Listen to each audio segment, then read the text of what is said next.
Alhamdulillahi rabbil alamin wa bihi nasta'inuhu ala umuri dunya waddin wassalatu wassalamu ala asyrafil anbiya'i wal mursalin nabiyyuna Muhammadin sallallahu alaihi wasallam wa ala alihi wa sahbihi ajma'in wa ba'd. Rabbi shrah li sadri wa yassir li amri wahlul 'uqdatam min lisani yafqahu qawli. Puji syukur kehadirat Allah Subhanahu wa taala yang dengan karunia dan izinnya pada kesempatan malam hari ini kita bisa melaksanakan kewajiban yang telah Allah tetapkan kepada kita, dilanjutkan dengan malazimi majlis dibagikannya warisan Nabi Sallallahu Alaihi Wasallam, yaitu majelis ilmu. Mudah-mudahan apa yang kita lakukan pada kesempatan malam hari ini menjadi bagian dari hujah kita di hadapan Allah kelak, sehingga Allah masukkan kita dengannya ke dalam golongan hamba-hambanya yang ditakdirkan masuk surga. Salat dan salam juga moga tetap tercurah kepada Nabi kita Muhammad Sallallahu Alaihi Wasallam yang telah dipilih oleh Allah sebagai uswah hasanah, sehingga tak layak bagi setiap mukmin kecuali mengikuti apa yang telah beliau contohkan dan beliau sunnahkan. Jamaah yang dimuliakan oleh Allah Subhanahu wa taala,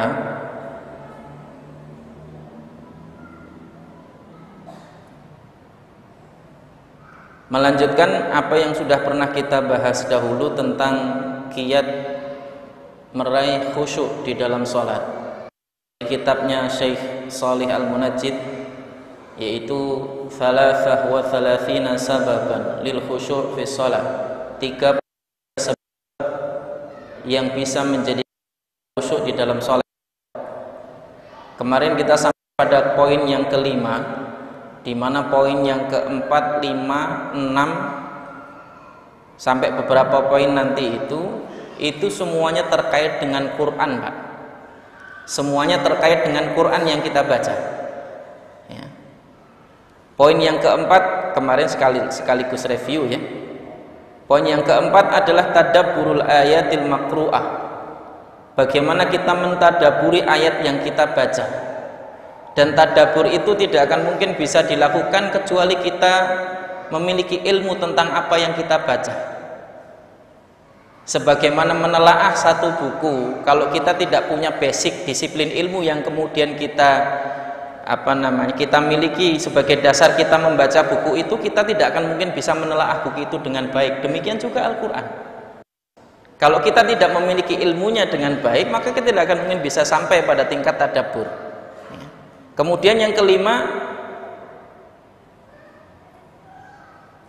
membaca ayatnya putus per ayat, ya. Jadi membaca Al-Quran ketika sholat itu diputus ayat per ayat, tidak satu napas beberapa ayat, dan itu yang disunahkan sebagaimana riwayat hadis dari Ummu Salamah yang pernah kemarin kita bahas, ya. Kemudian kita masuk poin yang keenam sekarang adalah tartilul qiraah wa tahsinus sauti biha.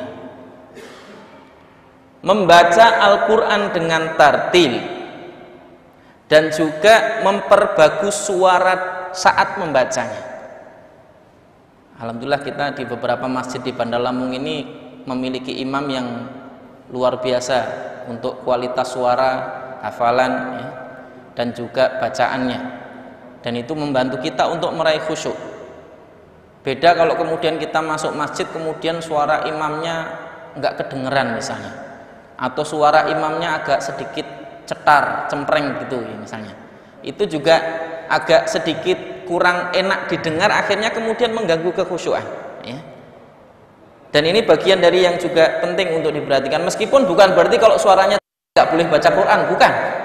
Bukan berarti kalau kemudian suaranya cempreng nggak boleh jadi imam, tidak, ya.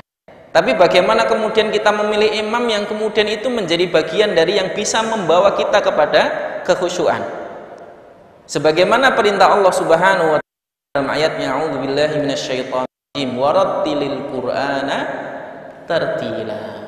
Dan bacalah Quran itu secara tartil, yang kemudian diriwayatkan bahwa Nabi SAW itu membacanya adalah mufassaratan harfan harfan.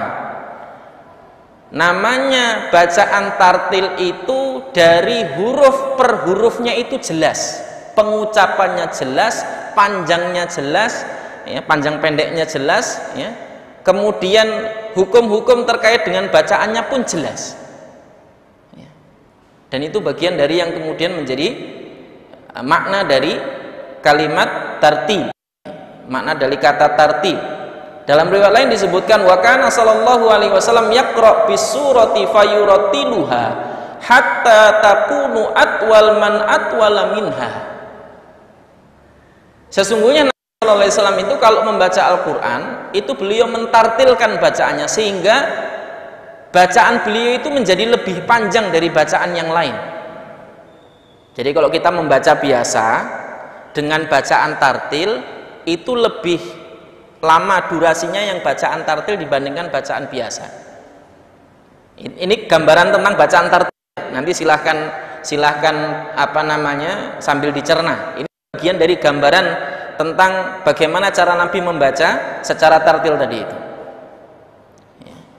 Wa hadza tartilu wat tarassul ada alil tafakkuri wal khusyu'.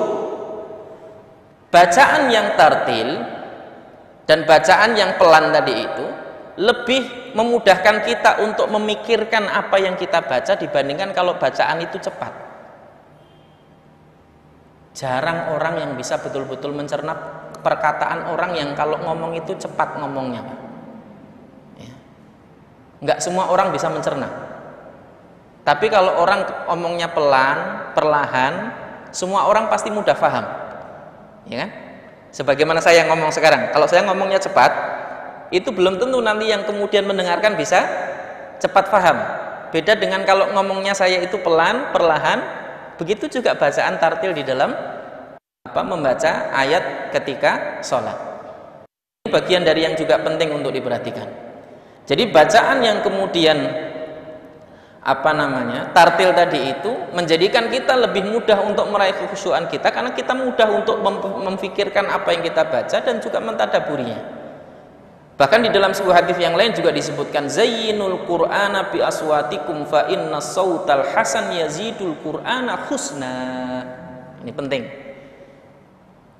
Hiasilah bacaan Al-Qur'an kalian itu dengan suara-suara kalian. Maksudnya perindahlah suara kalian di dalam membaca Al-Qur'an tadi. Fa inna sautal hasan, karena sesungguhnya suara yang baik itu menambahkan kebaikan pada Al-Quran yang dibaca.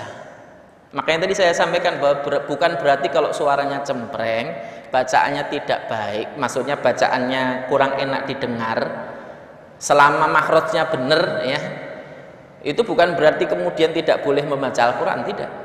Bahkan kita diperintahkan oleh Allah untuk membaca Al-Quran, ya, sesuai dengan kemampuan kita. Bahkan Nabi SAW memberikan semangat, barang siapa membaca Al-Quran wayatata, dan dia terbata-bata di dalam membacanya, maka baginya 2 pahala. Pahala usahanya di dalam membaca Al-Quran dan 2 pahala bacaannya tadi, ya. Itu yang bacaannya terbata-bata. Lah kalau bacaannya lancar, maka setiap hurufnya dia mendapatkan 10 kebaikan.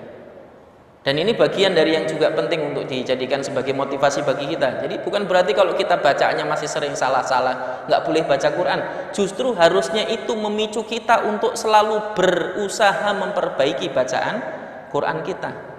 Jangan kemudian nyerah, ya, udahlah kalau gitu nanti setiap sholat jadi makmum teruslah. Iya, kalau di luar bisa jadi makmum, kalau di rumah Pak, lawang kepala keluarga masa iya jadi makmum? Masa nanti istrinya suruh jadi imam? Kan nggak baik. Dan ini bagian dari yang juga penting untuk diperhatikan, ya. Jadi terkait dengan hadis Nabi juga, ketika kemudian hubungannya dengan memilih imam adalah apa? Nabi menyebutkan dengan istilah aqra'ukum Qur'ana, yang paling baik bacaan Al-Qur'annya, yang paling banyak hafalannya, yang paling bagus suaranya. Itu makna dari aqra'.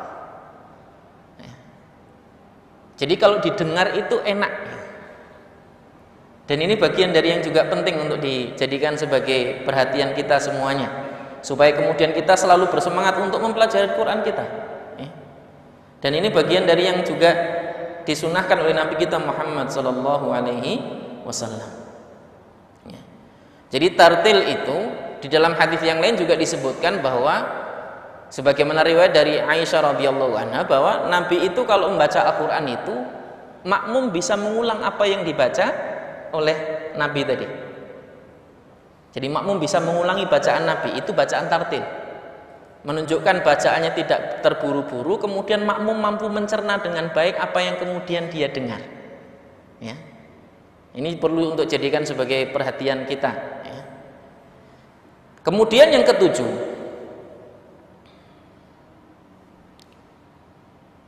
ketahuilah bahwasannya Allah menjawab setiap apa yang kemudian kita ucapkan di dalam sholat kita. Ini penting.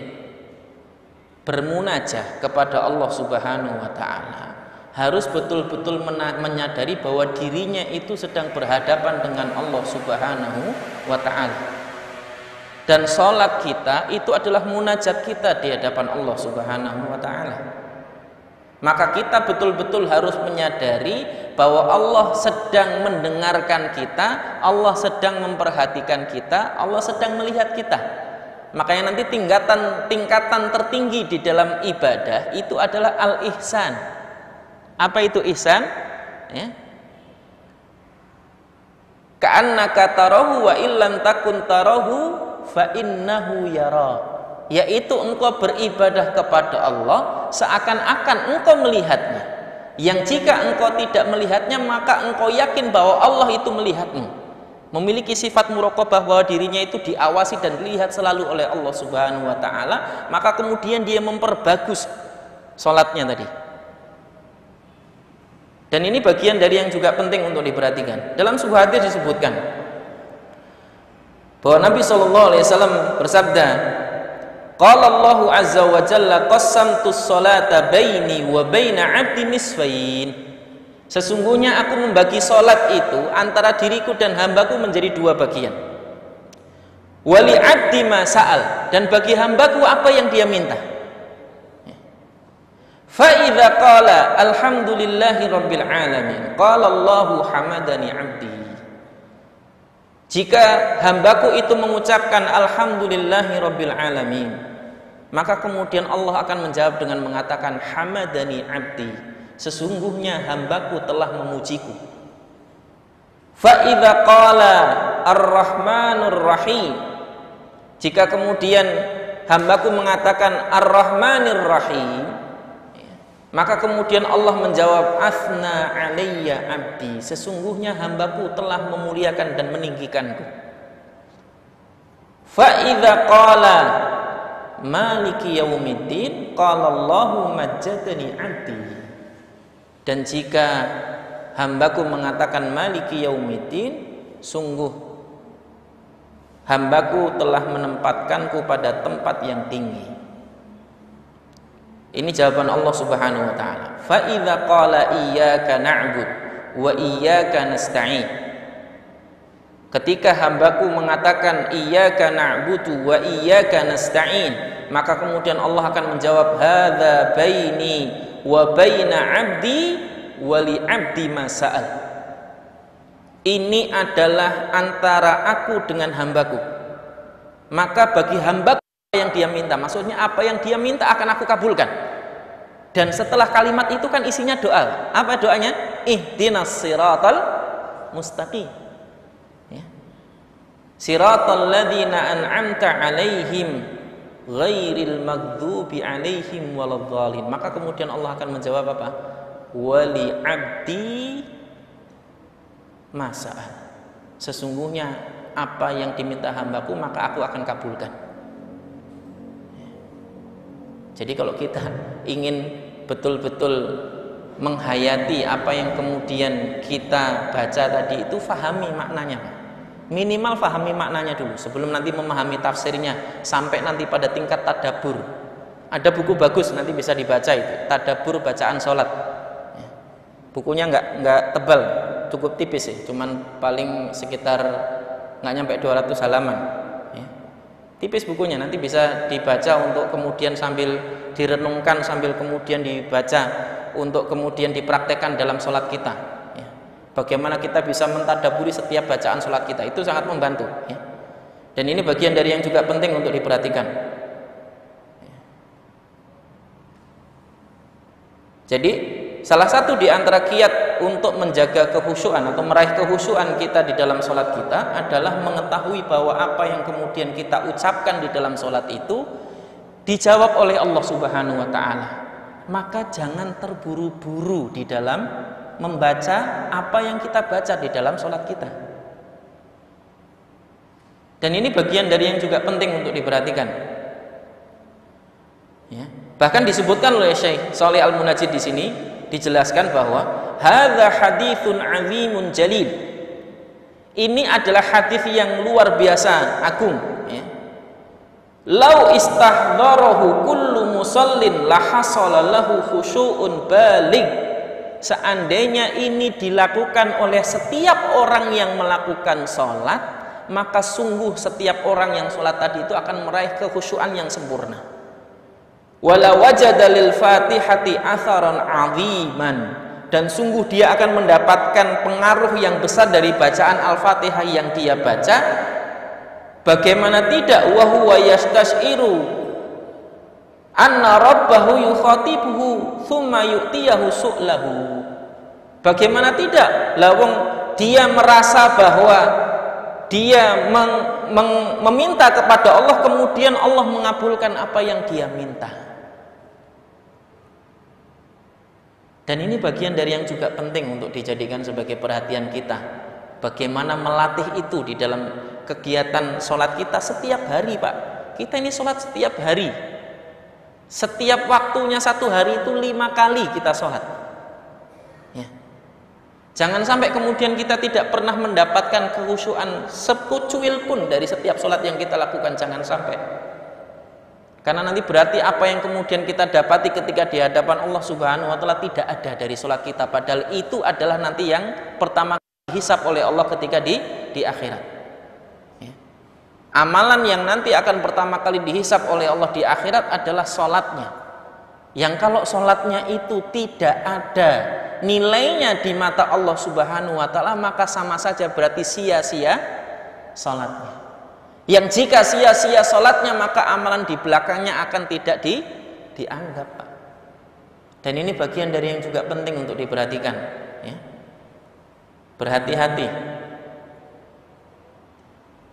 Kemudian yang ke-8, as-salatu ila sutratin wa dunuwu minha. Ini penting juga.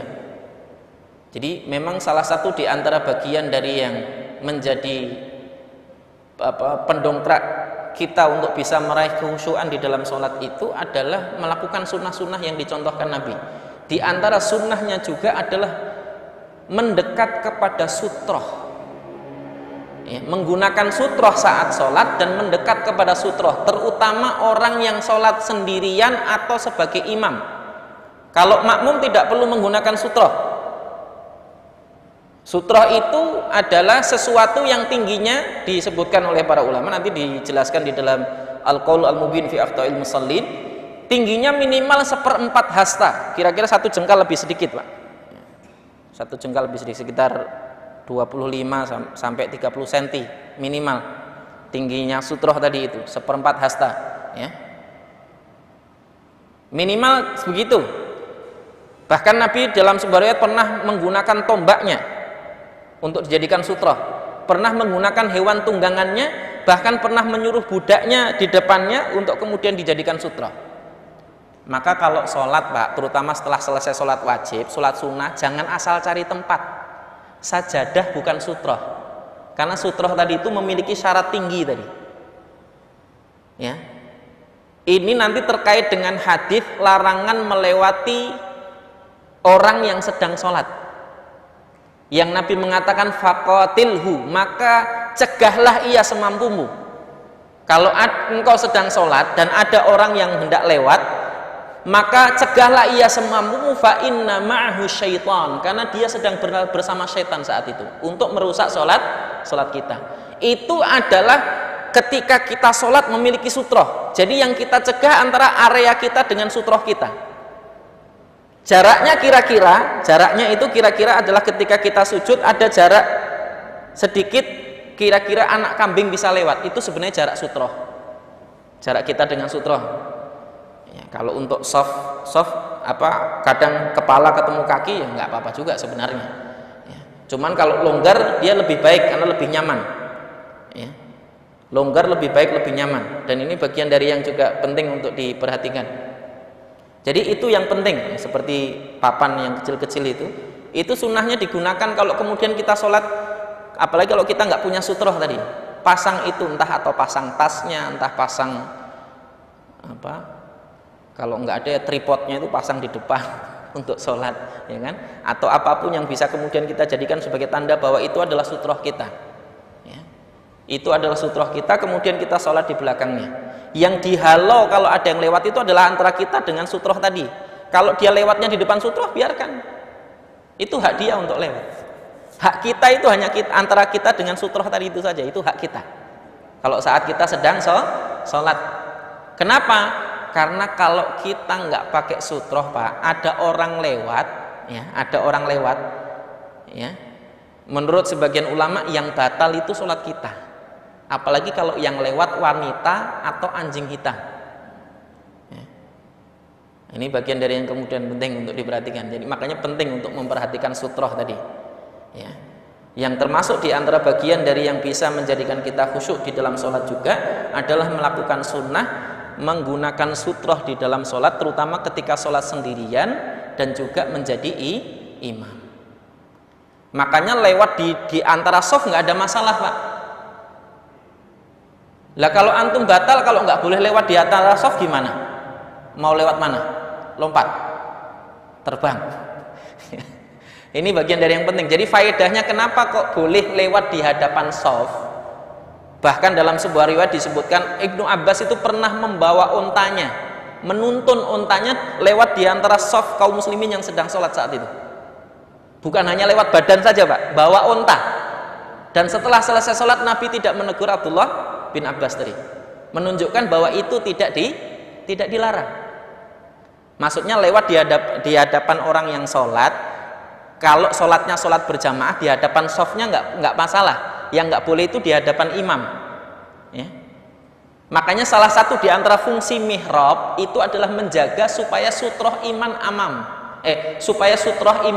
aman, tidak dilewati oleh orang ketika dia sedang melaksanakan sholat. Ini fungsinya mihrab. Walaupun nanti untuk masalah mihrab sendiri para ulama juga berbeda pendapat. Ada yang mengatakan boleh, ada yang mengatakan tidak disyariatkan. Ya. Masjidil Haram nggak ada mihrabnya, Masjid Nabawi pun dulu nggak ada mihrabnya. Bagi yang membolehkan kemudian berpendapat fungsi mihrab salah satunya adalah memberitahukan kepada orang yang tidak bisa melihat di mana arah kiblat. Nah, itu sudah selesailah perdebatannya di kalangan para ulama. Kita nggak usah ikut-ikutan berdebat, pilih aja. Kalau sudah ada mihrabnya, ya nggak perlu kemudian karena kita memilih pendapat yang masjidnya nggak ada mihrab, kemudian kita pindah masjid juga nggak perlu. Sholat di masjid itu juga tetap sah.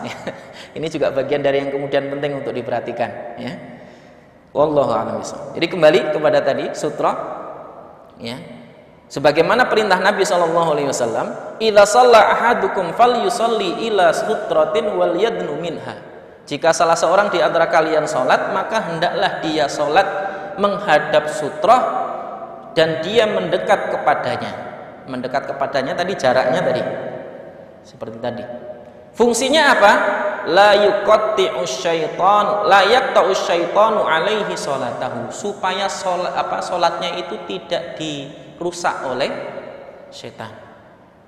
Dan ini bagian dari yang juga penting untuk diperhatikan.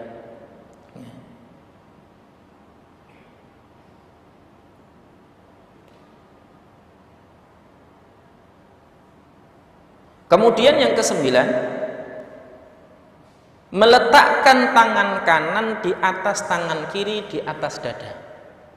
Ini bagi yang berpendapat bahwa sholatnya itu qabd setelah takbiratul ihram. Nanti itu penjelasannya panjang. Ini jadi yang berpendapat qabd sebagaimana Syekh Shalih Al-Munajjid, ya, bahwa kalau kemudian sholat itu setelah takbiratul ihram adalah sedekap, meletakkan tangan kanan di atas tangan kiri seperti ini, ya. Dan itu bagian dari yang juga bisa mendatangkan khusyuk di dalam sholat menurut beliau. Beliau mengatakan, ya, di mana Nabi Shallallahu Alaihi Wasallam idza qama fis sholati wada'a yadahul yumna 'alal yusra. Nabi Shallallahu Alaihi Wasallam ketika beliau melaksanakan sholat, beliau meletakkan tangan kanannya di atas tangan kiri. Wa kana yadha'uha 'alas sadr, dan beliau meletakkannya di dada. Dada itu berarti seluruh area dada, tidak harus di atas begini, tidak harus juga kemudian terlalu di bawah begini, udah diletakkan di atas saja sudah, senyamannya, ya, senyamannya. Dan itu bagian dari yang juga penting untuk dijadikan sebagai perhatian kita supaya kemudian kita juga bisa lebih mudah mendapatkan khusyuan kita di dalam sholat. Nabi SAW dalam hadis yang lain juga menyebutkan, inna ma'syaral anbiya'i umirna, sesungguhnya kami dulu para nabi itu diperintahkan, diantaranya adalah an-nadha'a aymanana ala syama'ilina fis shalah, untuk meletakkan tangan kanan kami di atas tangan kiri kami saat sedang melaksanakan sholat. Jadi di dalam Islam mendahulukan kanan daripada kiri itu bukan hanya tentang makan, bukan hanya tentang memasuki masjid, bukan hanya tentang memasuki rumah. Islam hanya memerintahkan kiri lebih dahulu daripada kanan itu hanya ketika masuk kamar mandi, selain itu tidak ada. Bahkan ada istilah at-tayammun fi kulli syai'. Bagaimana kita mendahulukan yang kanan dalam segala hal, ya, nulis, ya, kemudian menggunakan tangan ketika mengambil sesuatu, ya. Di satu sisi itu adab yang diajarkan di dalam Islam. Lah kalau kidal gimana? Ya berlatih. Kidal bukan berarti kemudian harus dicela, tidak, berlatih. Wong itu bisa dilatih. Itu bisa dilatih. Sebagaimana makan pakai tangan kanan tuh kalau nggak dilatih, Pak, nanti tangan kiri terus. Silahkan perhatikan kalau nggak percaya. Makan sambil duduk itu juga kalau nggak dilatih, Pak, itu nanti refleks. Bawa gorengan beli gitu kan, sambil nunggu, ya kan, masih berdiri di depan, comot, ya. Tangan kanan megang cabe, nanggung, tangan kirinya ngambil bakwan, kan nggak mungkin makan cabe doang. Ya, akhirnya makan tangan kiri yang naik gitu, ya, karena tangan kanannya megang plastik. Kenapa nggak dilatih tangan kirinya yang megang plastik, ya, biar tangan kanannya yang megang makanannya, supaya ketika menyuapkan ke mulutnya itu betul-betul tangan kanan. Itu kalau nggak dilatih refleks, Pak. Segala tentang akhlak itu dilatih semuanya, nggak ada yang auto, semuanya harus dilatih, termasuk terkait dengan adab tayammun fi kulli syai', menggunakan yang kanan terlebih dahulu dalam segala hal, termasuk di dalam sholat, ya. Bagaimana kemudian kita memuliakan yang kanan dengan meletakkannya di bagian depan, dan nggak perlu diputar-putar juga, Pak. Kan kadang-kadang ada yang begini terus diputar dulu, ya, nggak perlu juga, langsung saja, ya. Kecuali kalau lupa, udah mau gini, oh ya diputar, salah gitu misalnya, nggak apa-apa. Nggak perlu setiap sholat kemudian diputar-putar gitu, nggak perlu, ya. Dan ini bagian dari yang juga penting untuk diperhatikan, ya. Di satu sisi yang lain, Imam Ahmad menjelaskan kenapa kemudian ketika ada orang yang bertanya, kenapa kemudian kita kok dianjurkan untuk meletakkan tangan kanan kita di atas tangan kiri ketika kita berdiri saat sholat. Faqala huwa dhullun baina yadayil aziz, Karena itu adalah bentuk ketundukan dan kepatuhan kita di hadapan Allah Subhanahu wa taala. Perhatikan, yang memerintahkan meletakkan tangan kanan di atas tangan kiri saat sholat siapa? Nabi SAW. Nabi memerintahkan itu atas wahyu dari siapa? Allah Subhanahu wa taala.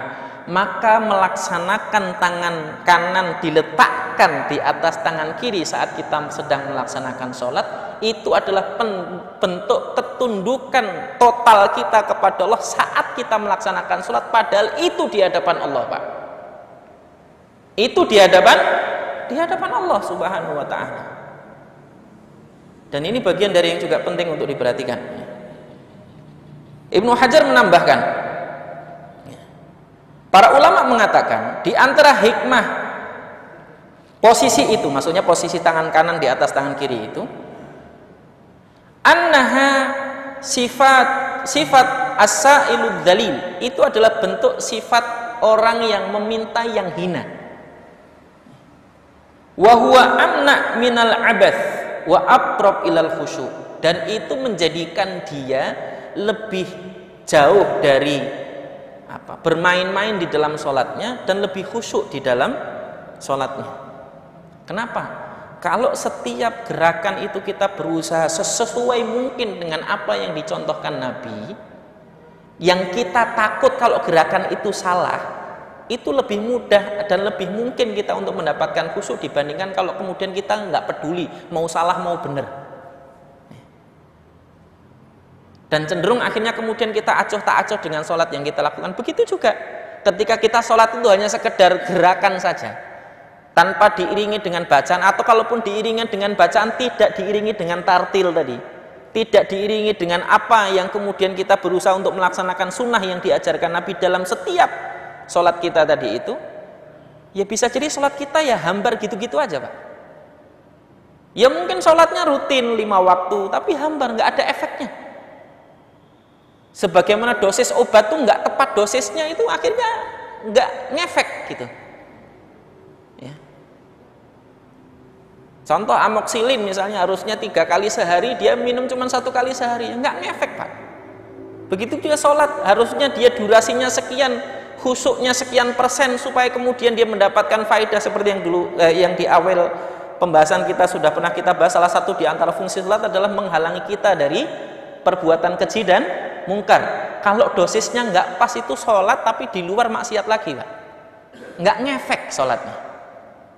Dan ini bagian dari yang juga penting untuk diperhatikan. Itulah kenapa kemudian kita harus selalu memperbaiki sholat kita, harus selalu memperbaiki sholat kita. Kita bisa jadi pendidikannya tinggi, Pak, tapi belum tentu bisa meraih khusyuan. Bisa jadi kita orang kaya, hartanya banyak, tapi juga belum tentu itu bisa menghantarkan kita kepada kekhusyuan. Bisa jadi kita orang yang berilmu, ilmunya banyak, tapi belum tentu juga itu bisa mengantarkan kepada kekhusyuan kalau tidak pernah dilatih bagaimana menghadirkan khusyuk itu dalam setiap sholat kita tadi, menghadirkan hati kita dalam setiap sholat tadi. Dan ini bagian dari yang juga penting untuk diperhatikan. Yang ke-10, an-nadru ila maudhi'is sujud, melihat ke tempat sujud saat sedang sholat.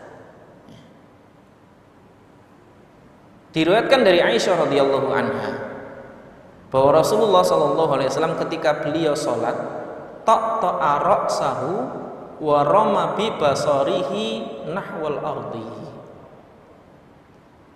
Rasulullah SAW itu ketika beliau sholat, ya, kepalanya itu agak sedikit menunduk dan pandangannya itu menghadap ke tanah ketika sedang sholat. Maksudnya ke tempat sujud beliau. Walamma dakhala al-ka'bata ma khalafa basaru mawdhi'a sujudi hatta kharaja anha. Bahkan Nabi SAW itu kalau masuk ke Masjidil Haram, ya, beliau itu langsung tertunduk ke tempat sujud pandangannya ketika sudah di hadapan Ka'bah itu, dan tidak mengangkatnya sampai kemudian dia balik keluar dari Masjidil Haram. Beda dengan kita, Pak. Masuk Masjidil Haram malah pada dangak begini kan? Ya. Udah gitu ambil kamera tinggi-tinggi. Ya. Nah, ini fenomena yang justru menyelisih sunnah Nabi. Nabi itu kalau masuk Masjidil Haram itu langsung tertunduk pandangannya ke arah tempat sujud sampai kemudian beliau sholat, sampai selesai sholat kemudian keluar lagi. Ya. Begitu juga sebaiknya kalau kemudian kita itu masuk masjid, demikian juga langsung tertunduk. Jadi yang dilakukan cuma dia merasa bahwa ini adalah rumah Allah, dia sedang mau menghadap Allah Subhanahu wa Ta'ala, dia tidak berani untuk mendongakkan pandangannya ke langit. Sebagaimana kita masuk istana itu tahu, kita berani nggak kayak gini, Pak? Ya, nggak berani, Pak. Nggak sopan kan itu kan? Itu kepada manusia. Nah, ini bagian dari yang juga penting untuk diperhatikan. Ya. Melihat tempat sujud tadi itu bagian dari, satu memang itu sunnah, yang kedua itu bagian dari yang juga diajarkan oleh Nabi kita Sallallahu Alaihi Wasallam, sehingga itu juga bisa membantu kita untuk meraih kekhusyuan kita di dalam sholat. Kecuali ketika duduk tasyahud. Karena ketika kita sedang duduk tasyahud, sunnahnya adalah melihat as-sabab, telunjuk kita. Wa asyara bisababati wa lam yujawiz basarahu isyaratahu. Di mana Nabi sallallahu alaihi wasallam kalau sedang salat, duduk tasyahud, beliau memandang bagian ujung dari telunjuknya tadi itu dan tidak pernah berpaling dari ujung telunjuknya tadi itu, ya. Ketika kemudian beliau sedang duduk tasyahud. Jadi kalau selain duduk tasyahud, semua pandangan beliau adalah melihat ke tempat sujud, ketika tasyahud melihat ke arah telunjuknya. Dan ini bagian dari yang juga bisa mengantarkan kita kepada kekhusyuan di dalam sholat kita. Berapa menit lagi, Pak? 2 menit lagi. Ada sesi tanya jawab? Baik, saya berikan satu kesempatan untuk bertanya kalau ada yang mau ditanyakan.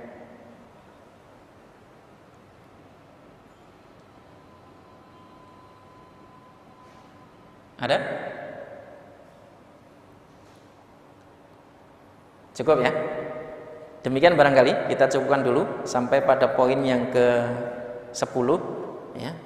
Jadi salah satu di antara kata kuncinya yang paling penting adalah lakukan setiap sunnah yang kemudian diajarkan Nabi ketika kita sholat. Dari mulai sebelum memasuki masjid, sebelum kita pergi ke masjid, ketika kemudian kita hendak memasuki masjid, ketika kita di dalam masjid sampai selesai sholat.